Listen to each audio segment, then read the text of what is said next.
ৰাকেশ পালৰ পৰা সোণৰ চেইন আঙুঠি ব্ৰেচলেট উপহাৰ হিচাপে লৈছিল গৌৰৱ গগৈয়ে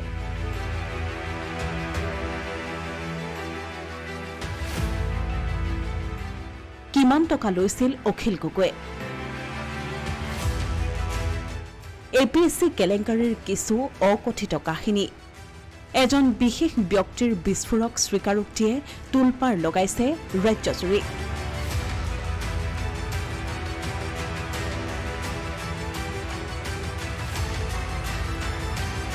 এখন তদন্ত আয়োগৰ প্ৰতিবেদন এপিএছচি কেলেংকাৰীৰ তদন্তৰ বাবে গঠন কৰা বিপ্লৱ শৰ্মা আয়োগে প্ৰস্তুত কৰিছিল দুটা খণ্ডৰ প্ৰতিবেদন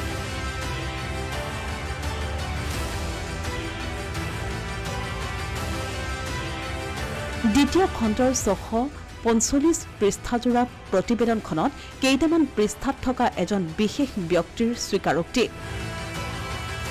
প্ৰতিবেদনখনত 500 পৃষ্ঠাৰ পৰা 508 পৃষ্ঠালৈ আছে সেই ব্যক্তিজনৰ এই বিস্ফোৰক স্বীকাৰোক্তিবোৰ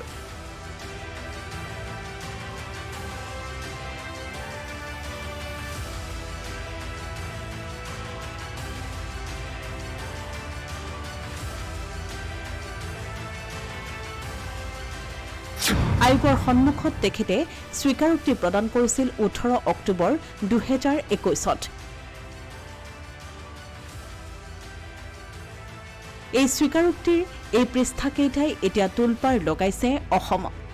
এই পৃষ্ঠাকেইটাত উল্লেখ আছে অসমৰ প্ৰাক্তন মুখ্যমন্ত্ৰী তৰুণ গগৈ সেই সময়ৰ ৰাজ্যপালৰ লগতে অখিল গগৈ এসময়ৰ কৃষক মুক্তি সংগ্ৰাম সমিতিৰ নেতা তথা বৰ্তমান বিজেপি নেতা কমল কুমাৰ মেধি আৰটিআই এক্টিভিষ্ট দুলাল বৰাৰ নাম এই পৃষ্ঠাকেইটাত স্বীকাৰোক্তি প্ৰদান কৰা ব্যক্তিজন ডাক্তৰ মৃগেন শইকীয়া ৰাকেশ পালৰ সৈতে সুসম্পৰ্ক থকা বতাহঘূলিৰ এই ব্যক্তিজন আছিল অসম চৰকাৰৰ পশুপালন আৰু পশু চিকিৎসা বিভাগৰ RAIO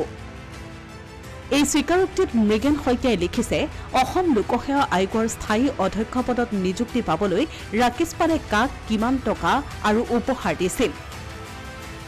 2013 চনৰ ফেব্ৰুৱাৰীত ৰাকেশ পালৰ লগত মৃগেন শইকীয়াই নিজেই গৈ প্ৰাক্তন মুখ্যমন্ত্ৰী তৰুণ গগৈৰ পুত্ৰ সাংসদ গৌৰৱ গগৈৰ বিয়াৰ সময়ত উপহাৰ হিচাপে দিছিল সোণৰ চেইন আঙুঠি ব্ৰেচলেট আদি তেওঁ নিজেই তৰুণ গগৈক অনুৰোধ জনাইছিল ৰাকেশ পালক এপিএছচিৰ স্থায়ী অধ্যক্ষ হিচাপে নিযুক্তি দিবলৈ এই কামৰ বাবে তেওঁ ৰাকেশ পালৰ পৰা লৈছিল লাখে লাখে টকা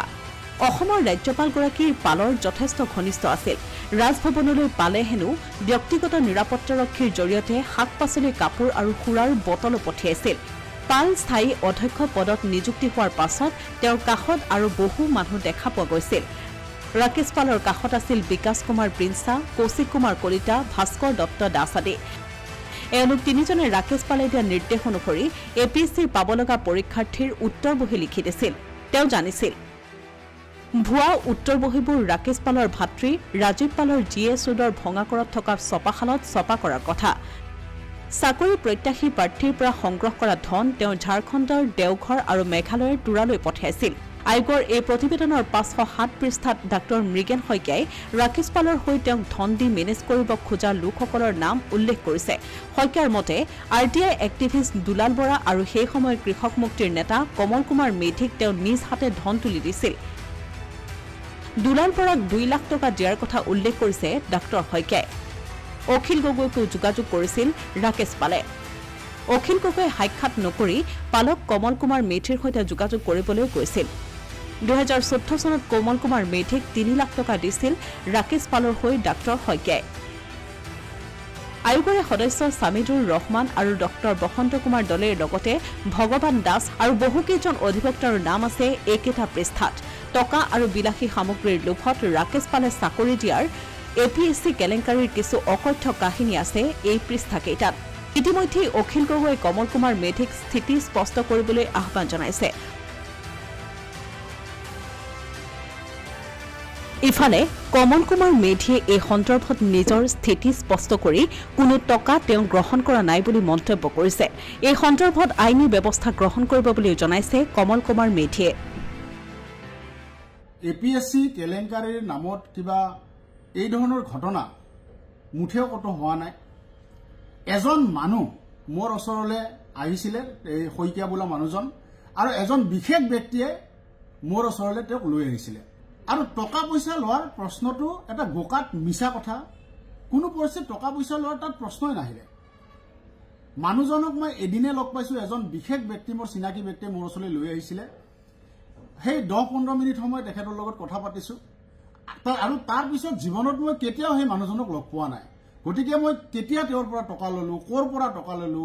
কেনেকৈ মই টকা ললো এই গোটেই কথাবিলাক মই এতিয়া নিশ্চিতভাৱে এইটো বিষয়টো আইনী এটা মই দিশলৈ যাব লাগিব কাৰণ গোটেই বিষয়টো যথেষ্ট এটা বদনাম চৰ্চা হৈছে আজি যিটো মই অনাহকতে এটা মিছা অপবাদ মোৰ ওপৰত আজি পৰিছে গতিকে এই বিষয়টো কোনে মোক পইচা দিছিলে কেনেকৈ পইচা দিছিলে কি পইচা দিছিলে এই গোটেই বিষয়টো নিশ্চিতভাৱে মই ন্যায়ালয়ৰ কাষ চাপিম এই গোটেই বিষয়টো লৈ